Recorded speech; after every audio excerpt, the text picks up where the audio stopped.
Hello guys, good morning. Again நான் உங்கள் Mohammed. Welcome to AMM trading FFA. நம்ம சேனலை தொடர்ந்து சப்போர்ட் பண்ணுற அனைத்து நல்ல உலகங்களுக்கும் நன்றி. இதே ஆதரவு எப்பவும் கொடுப்பீங்க நம்புகிறேன். நம்ம வீடியோ நிறைய பேர் பார்க்குறீங்க, ஏன் லைக் பண்ண மாட்டேங்கன்னு தெரியல. ஒரு லைக் பண்ணி தட்டி விட்ருங்க. அது எனக்கும் இன்னும் யூஸ்ஃபுல்லாக இருக்கும். எனக்கு நல்ல ஒரு இம்ப்ரூவ்மெண்ட்டும் கொடுக்கும் இனிமேல்.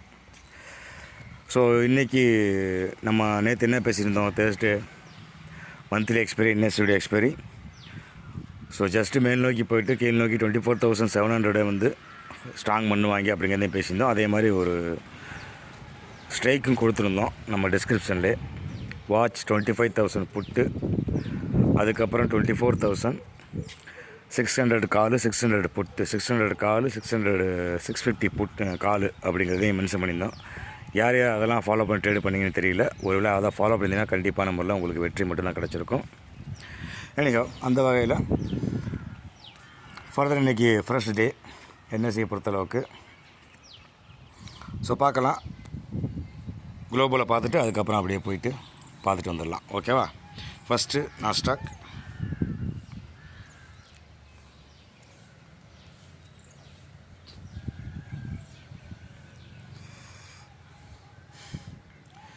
நேற்று நம்ம வீடியோலாம் சொல்லியிருந்தோம், இந்த 21,823 825க்கு மேலே அவன் க்ளோஸ் கொடுக்கணும். இன்கேஸ் அது க்ளோஸ் கொடுக்காமல் இந்த சேனலுக்குள்ளே க்ளோஸ் கொடுத்துட்டாங்க அப்படின்னா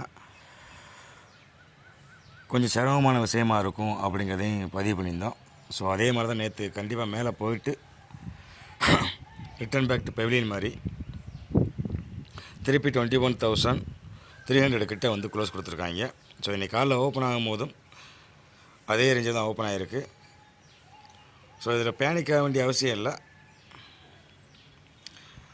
21,000க்கு கீழே போகாத வரைக்கும் கண்டிப்பான முறையில் இது ஃபுல் பேக் எடுக்கும் அப்படிங்கிறது தான் என்னோடய எக்ஸ்பெக்டேஷனாக இருக்குது. மீண்டும் மேல் நோக்கி போகிறதுக்கும் பாசிபிலிட்டிஸ் இருக்குது. ஆனால் டே பை டே வந்து இந்த கொரோனா விஷயம் வந்து நியூஸில் ஸ்ப்ரெட் பண்ணிகிட்டே இருக்காங்க. மீண்டும் கொரோனா அப்படிங்கிறது அது அந்தளவுக்கு பாதிப்பு கொடுக்குமா அப்படிங்கிறது ஒன்றும் டவுட்டு தான். இப்போ வரைக்கும் யூஎஸ்லேயும் இதுலேயும் வந்து எந்த ஒரு பேஷண்ட்டும் கண்டுபிடிக்கலை. ஒருவேளை யாராவது ஒரு 10 பேரை கண்டுபிடிச்சிட்டாங்க அப்படின்னா அது ஒரு பெரிய இஷ்யூ ஆக்கிடுவாங்க. இந்தியாவுக்குள்ளே கண்டுபிடிக்கிறதுலாம் வந்து ஒரு பெரிய மேட்ரு கிடையாது. அதே மாதிரி தான் சிங்கப்பூர்லேயும் இன்னும் அந்தளவுக்கு யாரும் வந்து பெரிய அஃபெக்ட் ஆகலை. இன்கேஸ் அதை அஃபெக்ட் ஆகிடுச்சு அப்படின்னா கண்டிப்பாக நம்மள மீண்டும் ஒரு பிளாக் டே அந்த மாதிரி சந்திக்கலாம். சரியா? ஸோ அதை மைண்டில் வச்சுக்கோங்க.